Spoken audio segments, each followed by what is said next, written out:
अखंड राहिला.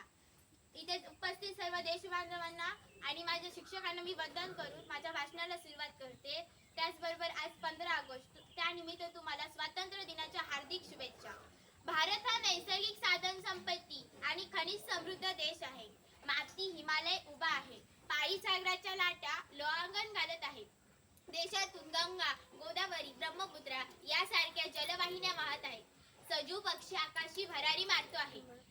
सैनिक जवान डोळ्यात तेल घालून देशाची सीमा रक्षण करत आहेत. ईशान लोकराज्य बनला आहे.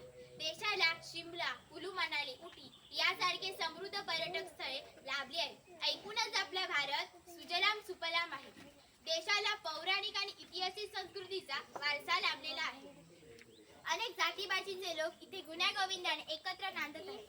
संत ज्ञानेश्वर, संत तुकाराम, संत कबीर यासारख्या थोर संतांची भूमी असलेल्या देशाची संस्कृती आज जागतिक पातळीवर सर्वश्रेष्ठ मानली जाते.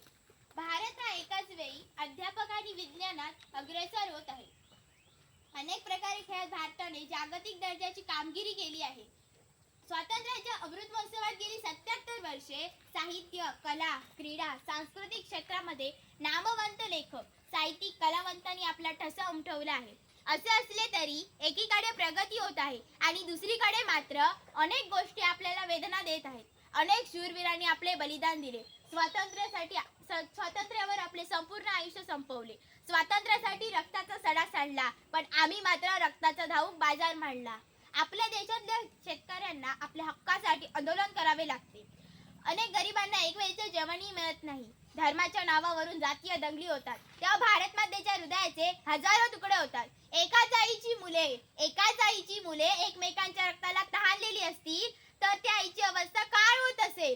यासारख्या आक्रमणामुळे अतिशय सामान्य माणूस भरडला जातो.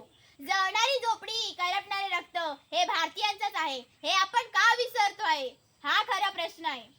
भारत स्वतंत्र झाल्यावर डॉक्टर बाबासाहेब आंबेडकर यांची राज्यघटना आम्ही स्वीकारली. त्यात आम्हाला सुखात व आनंदात जगता आलं, पण आम्हाला आपल्या खऱ्या कर्तृत्वाचा विसर पडला आहे. फुकट मिळणाऱ्या गोष्टीची किंमत नाही असं म्हणतात, पण हे स्वातंत्र्य आपल्याला फुकट मिळालेलं नाही. हजारो मावळ्यांनी आणि वीर जवानांनी आपले बलिदान दिले आहे. ही गोष्ट आपल्या लक्षात असायलाच हवी. स्वातंत्र्य म्हटलं की आठवण होते ती म्हणजे 15 ऑगस्ट 1947 आणि 26 जानेवारी 1630. आठवण होते ती त्या क्रांतिकारांची. आठवण होते ती त्या मायभूमीसाठी आपले प्राण प्राणाला लावणाऱ्या त्या वीर जवानांची, ज्यांनी आपल्याला स्वातंत्र्य मिळवून देण्यासाठी अनेक प्रयत्न केले आणि हे स्वातंत्र्य आपल्याला मिळवूनच दिले. खरं का हो, आपला भारत देश स्वतंत्र झाला का? पूर्वीच्या काळात जो अन्याय जनतेवर होत होता तोच अन्याय आजही आपल्यावर होत आहे. आज आपल्या देशात कित्येक अब्ज कोटी रुपयांचा भ्रष्टाचार होतो आहे. आणि इकडे माझा गरीब शेतकरी राजा 10,20,000 रुपये कर्जापायी आत्महत्या करतो आहे. या देशाला खरंच स्वातंत्र्य म्हणता येईल का हो? या देशाला खरंच स्वातंत्र्य करायचं असेल ना तर देशात होणारा अन्याय, अत्याचार, भ्रष्टाचार रोखला पाहिजे. जेव्हा हे 3 गोष्टी थांबतील ना तेव्हा खऱ्या अर्थाने माझा भारत देश स्वतंत्र झालेला असेल. पण आपलं तसं नाही हो. देशाविषयीचं प्रेम मात्र 26 जानेवारी, 15 ऑगस्ट आणि भारत पाकिस्तानची मॅच सुरू झाल्यावरच उखळून येतं.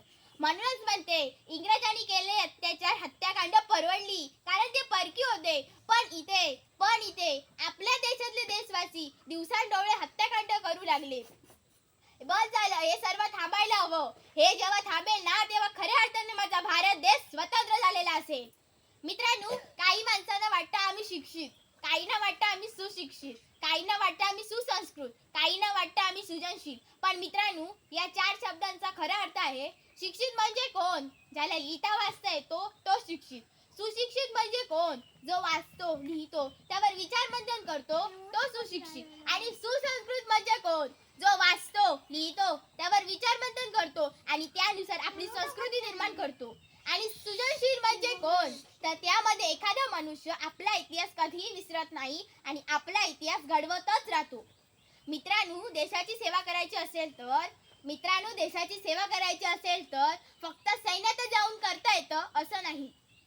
शेवटी जाता जाता एवढेच म्हणे, हे मेरे वतन के लोगो जरा आँख में भर लो पानी, जो शहीद हुए हैं उनकी जरा याद करो कुर्बानी.